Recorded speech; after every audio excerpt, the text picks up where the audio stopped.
Pues precisamente en el transcurso de la investigación anterior pude localizar, después de algunas pruebas, ¿no?, y algún trabajo, el sumario judicial del caso en el Archivo General de la Administración en Alcalá de Henares.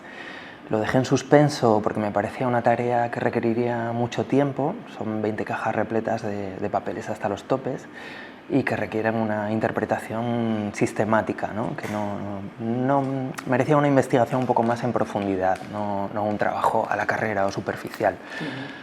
Eso se quedó ahí madurando un tiempo. Lo hice yo como lo podía haber hecho otra persona cualquiera que hubiera localizado esas cajas, y bueno, tuve la fortuna de poder dedicarle ese tiempo, ¿no?, que quería dedicarle a extraer expediente por expediente los 369 carpetillas de las personas multadas, ¿no?, a raíz de este caso. Y lo que descubres, claro, es, enlaza más allá del personaje con una forma de hacer de una determinada época, de una determinada gente en pleno franquismo, ¿no?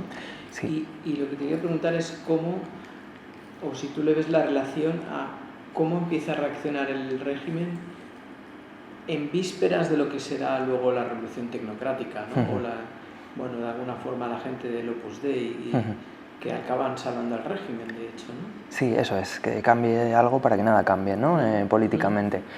Pues es clave en el momento. Uno de las circunstancias que hacen singular a este caso es que precisamente estalla efectivamente en noviembre del 58, ni siquiera en vísperas, cuando ya está España incorporándose a algunos organismos de la comunidad internacional, ¿no?, cuando ya es patente que acabará tarde o temprano sumándose al Banco Mundial, al Fondo Monetario Internacional, ¿no?, y que habrá un plan de estabilización de la peseta o una normalización económica, ¿no?, al estilo de cómo lo entendía y lo tutelaba el Fondo Monetario Internacional. Es clave que ocurra en este momento porque precisamente el caso sirve o acaba desatando tensiones internas que ya existían en el seno de la dictadura, que, como sabemos, pues en absoluto fue algo monolítico, ¿no? Y aquí es clave el papel de Falange, ¿no? Falange fue especialmente combativa al hilo de este caso, ¿no?, denunciando pues lo que creían que era un ejercicio plutocrático, ¿no?, de las élites con acceso a cierto poder adquisitivo, mientras en España la situación no era boyante para el conjunto de los españoles, ¿no?, y las españolas, era como consecuencia del colapso de la apuesta autárquica. Luego, es muy relevante ese telón de fondo político. Si la presión de los franquistas, haciendo un ejercicio ahora un poco de imaginación, ¿no? Sí. O no tanto de imaginación, pero sin esa presión eso hubiera acabado en una especie como de perdón a cambio de recuperar parte de ese capital. Creo que sí. Es una opinión personal fundamentada en todos los documentos que he manejado, no es concluyente en absoluto, pero creo que sí, que habría sido diferente. ¿Por qué? Porque la apuesta de los dos grandes ministerios económicos consagrados efectivamente a los llamados tecnócratas, que son Comercio y Hacienda, iba por ahí, planteaba sendas posibilidades de amnistía fiscal. Unos le daban más relevancia a la repatriación de las divisas que estaban fuera, porque como sabéis, la escasez crítica crónica de divisas persiguió al franquismo desde su mismo nacimiento, y los otros le daban más relevancia, o una relevancia equiparable, a el pago de impuestos pendientes asociado a esa repatriación, ¿no? No había un solo plan entre los dos. Pero si Falange no hubiera mediado desde el primer momento, intentando lanzar a la palestra pública, como finalmente ocurrió, los nombres y apellidos de todos los evasores, creo que habría sido diferente. Y aquí, ¿qué podríamos decir de la figura de Franco cuando en el Consejo de Ministros pues lo exhibe y yo creo que claro, y pide que eso se publique en el BOE, ¿no? En realidad, hasta donde he visto y he interpretado, me parece que es una exigencia más del sector falangista, ¿no? Creo que Franco en concreto y en general esa amalgama que era el gobierno franquista está desbordada desde un principio y no sabe cómo manejar lo que se le viene encima, ¿no?, que es un terremoto financiero y un problemón con la banca suiza, ¿no?, que es una de las grandes prestamistas a la dictadura en sus tiempos iniciales. No es una banca cualquiera, no es un país cualquiera, ¿no? Entonces, Yo creo que les cuesta, les lleva un tiempo el tomar una decisión de manejarlo, y en el caso concreto de Franco, hasta donde he visto, solo he visto las actas de consejos de ministros, que tampoco dicen gran cosa. No creo que personalmente tuviera un plan para manejarlo, sino que buscaba ese juego de equilibrios tan característico a lo largo de su dictadura, ¿no? Se inclina por los falangistas en ese Sí, caso, ¿no? eso es. Sí, en ese momento sí. Porque, y eso es importante, él siempre vio con recelo el tema de los tecnócratas, ¿no? Los toleró, pero no es que él apostara tampoco de forma muy clara, ¿no? No, detrás estaban más bien, ¿no? López Rodó, Carrero Blanco, en su caso, sí. Bueno, es un momento de los que a veces se llaman bisagra, ¿no? Como sabéis, es un momento crítico en el que salieron las cosas hacia ese lado. Personalmente creo porque era insostenible seguir manteniéndolas tal como estaban, ¿no? Y hablo de lo económico particularmente, ¿no? O sea, la política económica de la dictadura en este momento creo que no hay por dónde tomarla, ¿no? De alguna manera. Y ahora la figura de Rivara, ¿por qué él podían haber sido otros, ¿no? Es decir, es una casualidad, lo están buscando. ¿Cómo se inicia esa investigación? Bueno, creo que hay varias claves. Una de ellas es esta ciudad, Barcelona, creo que es la ciudad clave, ¿no? ¿Por qué? Porque me parece que es de las ciudades donde trabajaba Rivara, agente de la SBE, Société de Banque Suisse, uno de los grandes gigantes financieros, ¿no? Suizos. Creo que Barcelona era de las grandes ciudades donde trabajaba, donde más cómodo se sentía, ¿vale? Barcelona, Madrid, Bilbao y San Sebastián, eran sus 4 bases. ¿Qué ocurre aquí en Barcelona? Pues que tiene la mala fortuna, por así decirlo, de cruzarse con unos policías que pertenecen a una especie de corriente, no digo escuela, de modernización técnica en el seno del franquismo, que apuestan por tecnificar o por hacer profesionalizar su trabajo y sus investigaciones en la Brigada de Investigación Criminal con sede en Vía Layetana, ¿vale? Esos policías le hacen un seguimiento previo bastante exhaustivo en el viaje anterior a su caída, deciden esperarlo al siguiente, cuando puedan acceder a algunas pruebas, y deciden detenerlo a la salida del hotel La Avenida Palas el día en el que se supone que podrían encontrar documentos incriminatorios en su vehículo. Es decir, pero la investigación es porque sospechaban porque alguien les pasa información también, ¿no? Claro. Esa es la hipótesis más válida, sí. También en este juego de clandestinidades relativas, no sé muy bien hasta dónde, o sea, sí sé que él era, Rivara mismo, ¿no? Era escrupuloso preservando la identidad de sus clientes, ¿no? En cada ciudad donde opera, pues su libreta de contactos no la lleva jamás consigo, ¿no? Porque es una indicación, sino que se la entrega a una persona de confianza, ¿no? Pero al mismo tiempo está obligado a socializar continuamente. Acude a partidos de fútbol en Barcelona, cena en un restaurante de las Ramblas con clientes, atiende en la banca más sarda a otros clientes con cierta periodicidad. O sea, su cara es conocida en la sociedad catalana del 58. Entonces, bueno, es un poco un doble filo, ¿no?, en el que se mueve. Pero ahí lo que, no sé si te sorprendió, porque igual con la investigación del anterior libro, lo que ahí se puede apreciar y a veces no se cuenta es que hay sectores muy profesionalizados dentro del franquismo, ¿no? Que actúan con profesionalidad extrema, ¿no? Y que es un régimen realmente muy poliédrico, ¿no? Encuentras un poco de todo a lo largo de las épocas, ¿no? Sí, eso es. Ahora que se cumplen precisamente 50 años, ¿no?, del final de la dictadura, creo que están apareciendo libros más allá del mío, ¿no?, investigaciones historiográficas que prueban esto que acabas de decir, ¿no? Me parece que sería un error historiográfico y no conduciría a ningún aprendizaje cualquier tentación de considerar 40 años casi de franquismo como algo monolítico, ¿no?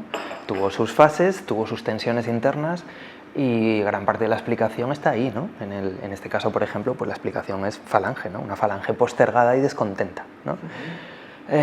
Profesionalización, bueno, en este caso se ve en los policías. Uno de los inspectores que participa en el caso y que lo destapa es alumno de la primera promoción de criminología en Barcelona. O sea que unas inquietudes, y acaba formando parte de una especie de brigada de élite contra los delitos monetarios con sede en Madrid, ¿no? En el organismo encargado de vigilar el tránsito de divisas, que es el Instituto Español de Moneda Extranjera, ¿no? Luego sí, pues hay algo de eso, ¿no? Lo digo porque cuando se empiezan los casos de los pelotazos en los años 80, Sí. por ejemplo, es muy complicado porque los mismos jueces no saben cómo atender esos delitos y aquí estamos hablando del año 58 y hay unos policías que empiezan a interesarse por delitos monetarios, ¿no? Sí, sí. Sorprende, ¿no? Yo lo situaría, en cierta medida, una vanguardia policial, porque bueno, he tenido en las manos la instrucción del caso por su parte, la primera instrucción, ¿no? La acumulación de pruebas y cómo le presentan todo ante el juez, poniéndoselo fácil para que el caso siga adelante, ¿no? Se judicialice, y sin ser un experto en historia policial sí me han parecido prolijos, ¿no? Y me han parecido profesionales, ¿vale? A la hora de instruir y presentar el caso ante, no lo olvidemos, ante un juzgado de titular único, una sola persona, ¿no? Que es José Villarías Boix, nacido en Barcelona también, la única persona a la que van a parar en embudo todos los delitos monetarios en los 20 primeros años de franquismo, una sola persona. ¿Qué prueba ha visto desde el otro lado? Es decir, porque ahora si pasara, pues yo creo que la crítica sería mucho mayor desde gente que va de capitales, y lo vimos con la amnistía fiscal de Montoro, ¿no? Sí. Bueno, yo creo que no acabó de salir bien para nadie, pero debemos tolerar, tener una visión tolerante o no con esas personas que evadían capitales en ese momento. Lo que debemos, yo creo, si hacemos historia, es comprender cómo y por qué lo hacían en ese momento. No entrar en consideraciones éticas o morales, bueno, yo creo que sería arriesgado por mi parte, ¿no? Tengo mis convicciones, pero bueno, al margen de la investigación, ¿no? Sí que creo que en España, bueno, es así, no se ha construido una cultura del cumplimiento fiscal, sino que se ha facilitado lo contrario, ¿no? En toda la historia contemporánea. Dentro de esta comprensión, que decir comprender no es sinónimo de excusar, ¿no? Cada cual pues tendrá su cosmovisión, ¿no? ¿Qué estaba ocurriendo aquí? Tenemos una legislación obsoleta, una ley de delitos monetarios promulgada en plena guerra civil, con unos fines concretos que son reservarle al Estado el manejo de cualquier divisa que pase por su territorio, que 20 años después pues ya no tiene mucho sentido, ¿no? Como tal.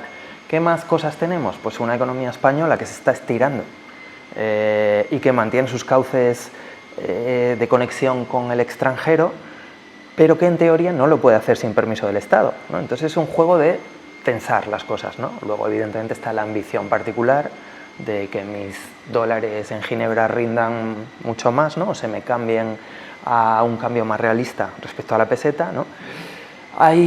Bueno, has usado la palabra poliédrica, pues creo que el caso también, las motivaciones son poliédricas, son múltiples, ¿no? de quienes inyectan dinero en esa red. Y se podría trazar un mapa un poco de quién tenía dinero en toda España, es decir, claro, habría otra gente que no, pero la gente que tenía dinero lo acababa sacando fuera. Es bastante... Yo creo que era una tendencia por varias razones, ¿no? Porque primero, porque una de las conclusiones que saco de la investigación es que la red era muy accesible, o sea que prácticamente quien pudiera y quisiera, en Barcelona en concreto y en Madrid también, inyectar su dinero desde 1.000 pesetas en adelante, en la red, ¿vale? Hablo de la red, pues bueno, la sucursal en Ginebra de la SBS, ¿no? De Société Banque Suisse, podía hacerlo, sabía cómo hacerlo. Suponía arriesgarse un poco, ¿no? Pero no existía, bueno, y esa es una de las cosas que decía antes, ¿no? Un miedo fundamentado, digamos, a que una evasión de capitales acabe conduciendo a un delito, ¿no? Si acaso una falta administrativa, ¿no? Pero un delito no. Y eso es una constante en la historia española a partir del siglo XIX. De hecho, he encontrado esas frases casi palabra por palabra en cómo rebaten algunos de los acusados ante el juez, ¿no? Porque no hay una persecución severa, o nunca lo hubo. Eso es, esa es una de las razones, ¿no? Yo creo, en esa falta de construcción de una cultura fiscal, bueno, voy a decir sólida y eficiente, ¿no? Y luego también una gran hipocresía, porque son gente que al final cubren al franquismo, están identificados con el franquismo, pero a la que pueden evaden capitales, ¿no? En muchos casos sí, en algunos casos sí. Vamos, yo hablo, lo que he hecho en esta investigación es construir una pequeña base de datos con 369 personas, que son las multadas, pero es que entre esas 369 personas está el fiscal jefe del Tribunal de Cuentas de la dictadura franquista, por ejemplo, altos cargos de Falange, o sea, sí que hay gente, no es lo común, muchísima gente del mundo de la empresa, de los negocios, que también necesitan tener, ¿no? Esto también hay que comprenderlo, disponibilidad de medios de pago fuera, necesitan tener dólares y no sentarse a esperar un año a que le concedan una licencia de importación, ¿no? Todo el mundo tiene sus motivaciones, pero efectivamente se mueve en ese doble juego, ¿no? De apoyo, tolero, transgredo, ¿no? En ese juego de opciones. Y viene a ser una sofisticación de lo que pasaba en Tánger, ¿no? Es decir, de lo que se había hecho primero en Tánger, ¿no? Sí, de hecho yo no sé si decir que es una consecuencia directa del cambio de soberanía, ¿no? De la plaza de Tánger. Sabes que el Estado de Marruecos se crea en el 56. Exacto. Y a partir del 56 ya no llega tanto dinero a Tánger, a ese mercado negro, sino que se deriva. ¿Hacia dónde se deriva? Suiza es uno de los destinos preferidos, ¿no? El despegue de Suiza como paraíso fiscal, creo poder decir que se da como tal en los años 60, ¿no? Al hilo de otras muchas cosas. Entonces, es un proceso que cronológicamente... Eso es, tal cual, que viene dado, ¿no? Y además, bueno, pues cómo opera el textil catalán, por ejemplo, en ambos mercados, me parece sintomático, ¿no? Aquí hay en esta red hay una gran participación, pero es que también la había en Tánger, ¿no? En años previos. El padre Jordi Pujol, Florence y Pujol, sí. Están los dos lados. Sí, aquí aparece en Tánger con más participación y aquí aparece en ese boletín oficial del Estado entre, si no recuerdo mal, en un epígrafe de personas sobre las que continúan las investigaciones porque no se tiene muy claro si participa con una cuenta asociada con otras personas o no, ¿vale? Razones técnicas, ¿vale? No está entre los 369 multados en primera instancia o como primera decisión del juez de delitos monetarios, pero ahí está. Pero este caso podría ser igual folclórico de Marujita Díaz, pero bueno, sí. Era todo lo que tenía pasta, o intentaba, por lo que decías, por un motivo u otro, tenerlo seguro, ¿no? Sí, es bonito, yo creo, para quienes hacemos historia o nos asomamos a esa ventana, entrar sin las conclusiones escritas, ¿no? Yo creo que es un imperativo que debemos tener. Yo he entrado a ese libro así, un poco con la curiosidad de saber cómo sería esto. Y una de mis conclusiones pasa por lo que acabas de decir, ¿no? Esta es una red permeable, accesible, conocida y tolerada hasta cierto punto, hasta el momento en el que lo detienen. No es un caso único para nada, o sea, hay otros agentes de la banca suiza que facilitan esto ya desde los años 40 en adelante, y no sé si atreverme a decir que toda persona que puede y quiere inyecta dinero en una red como esta. O sea, me parece que a lo mejor, bueno, una a veces pues hipertrofia su objeto de estudio, ¿no? Y exagera, pero mi conclusión es esa, que quien quiere y puede, lo hace. Lo que pasa es que aquí hay otra paradoja y es que al final las personas multadas acabaron pagando esas multas o hubo al final lo que temía que pasara Falange y que, bueno, se dio una impresión de autoridad y de dureza para después irlo un poco... Ocurrió esto segundo que acabas de decir. Entonces, al haber un cambio radical de las normas de juego a mitad de partida, que fue en julio del 59, cuando ya muchos de los multados habían pagado su multa, cambia el esquema general y lo que han hecho deja de ser delito. Entonces, hay por el plan de estabilización, ¿no? Y el manejo de la liberalización, la creación de un nuevo mercado de divisas, ¿no? ¿Qué ocurre aquí? ¿Hay retroactividad? Pues el órgano judicial que decide en segunda instancia a propósito de los recursos que presentan, ¿no? Que recurre muchísima gente, a veces aplica esa retroactividad y a veces no. Pero bueno, los datos que son los que hablan, ¿no? A través de mi investigación sí que lo he podido cuantificar. ¿Cuánto esperaba recaudar el Estado español? Aproximadamente unos 250 millones de pesetas de la época. ¿Por cuántas vías? Por dos. Una por las multas, ¿vale? Y otra repatriando las divisas que había en Suiza. Lo segundo no lo consigue. Lo primero lo consigue a medias, ¿vale? Acaba ingresando una cuarta parte, que son unos 60 millones de pesetas en total. Bueno, una victoria, pero pero a medias, podemos decir, ¿no? Pues como el plan Montoro. Sí. Sí. Hay una proporción que yo creo que es bastante reveladora, y es que de las multas que salen en el BOE, en ese BOE que está colgado online, ¿vale? Con nombres y apellidos, Lo he visto, eso es. increíble verlo. Más o menos de esas multas se acaban pagando la mitad, más o menos el 50%, casi redondo, ¿vale? Porque se les acaban en unos casos reduciendo más y en otros menos, pero a la mitad. Son unos 60 millones de pesetas lo que recauda el franquismo. ¿En qué medida, claro, eso acelera el cambio, ¿no? Es decir, antes decíamos, bueno, como coincide por el plan de desarrollo, que no podemos decir que se iniciara por el caso, pero sí de alguna forma se implementa de forma más rápida. Es decir, ¿veis cómo tenemos que hacer algo porque si no los capitales se van y esto es un poco absurdo? ¿Cómo funciona en este país desde mitad de los 50 por lo menos? ¿no? Sí, las trabas a la inversión extranjera. Exacto. Y a la libre posesión, ¿no? En términos, bueno, de liberalismo económico, de divisas o valores, ¿no? Porque he dicho que aquí hay divisas, pero también hay muchísimas acciones de empresas extranjeras, siguiendo el rastro que lo he seguido, ¿no? De las posesiones y de esas carteras de valores de clientes españoles a través de Suiza, pues he llegado a la Sudáfrica del apartheid, a empresas canadienses, o sea que había capitales privados españoles financiando indirectamente estados a través de bonos y empresas particulares de otros países a través de acciones, ¿no? Entonces, bueno, ¿puede haber funcionado así? No lo sé. Lo que sí me consta, creo, es que funcionó como un palo en la rueda, ¿no? A ese cambio, como un incordio, como una distorsión, ¿no? Es decir, justo que estamos ahora en este momento, ¿no? En el que parece que vamos a dar un volantazo económico, nos estalla este escándalo, ¿no? Y no sabemos cómo manejarlo, es como un estorbo, ¿no? Entonces, yo también tengo mis preguntas abiertas, ¿no? No las he conseguido responder todas con este libro, ¿no? Que es algo bonito, una investigación. ¿Por qué el juez de delitos económicos se toma tan en serio su trabajo e impone esa serie de multas y además vela porque se paguen, ¿no? En ese momento, en un momento en el que ya vamos hacia otro lado, ¿no? Nos vamos lejos de la autarquía y nos vamos lejos de los presupuestos de Falange. No lo sé, la respuesta sería no lo sé. Porque intuye el cambio y quiere que se le reconozca que está preparado para ese cambio, ¿no? Y para una promoción posterior. Es posible, es posible. Igual sí. Vamos más lejos de lo que podría ser. Es posible, sí.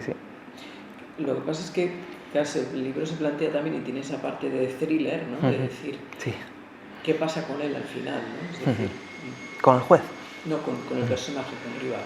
Vale, aquí tengo una duda de autor narrativa sobre si destripar todo el libro o no, ¿no? Ahí llegamos hasta donde quieras. Sí, claro, para no hacer un spoiler aquí sobre... La historia... Yo un poquito menos de la mitad, o sea... Sí, bueno, no me importa anticipar que tiene un final trágico, ¿vale? Es un final trágico. En el mismo momento, 30 de noviembre del 58, en que un policía barcelonés lo detiene a la puerta de su hotel en Barcelona, su vida se desmorona.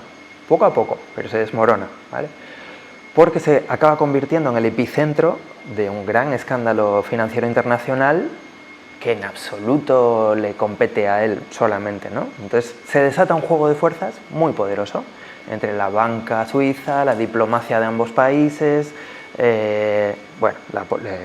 esa amalgama que es el gobierno franquista y sus propios clientes, ¿no? Que esto le supone para él la defenestración, ¿no? de los clientes. Entonces, ¿cómo acaba? Acaban mal, ¿no? Para él, acaban mal como era previsible. ¿Sí? Claro, hablábamos de las consecuencias que tiene para el régimen. ¿Y para Suiza qué supuso?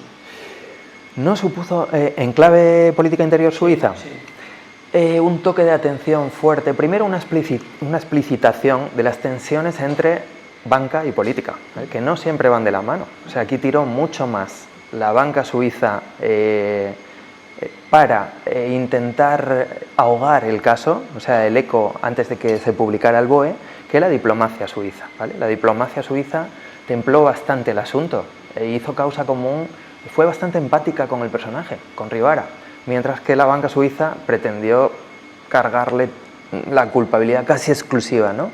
a su empleado, imaginando un discurso de un empleado negligente, ¿no? Ese fue el punto de fuga, ¿no? Es muy simple imaginar eso. ¿Consecuencias en Suiza? Pues un cierto repliegue en la defensa del secreto bancario. La SBS se plantea organizar un curso para prevenir situaciones similares impartido por detectives privados y policías retirados. O sea, consecuencias hay, ¿no?, en ese momento. Más a largo plazo, pues quizá no tantas. El escándalo se acaba amortiguando, ¿no?, con el paso de los años. Pues yo lo dejamos aquí. Muy bien, vale, pues muchas gracias.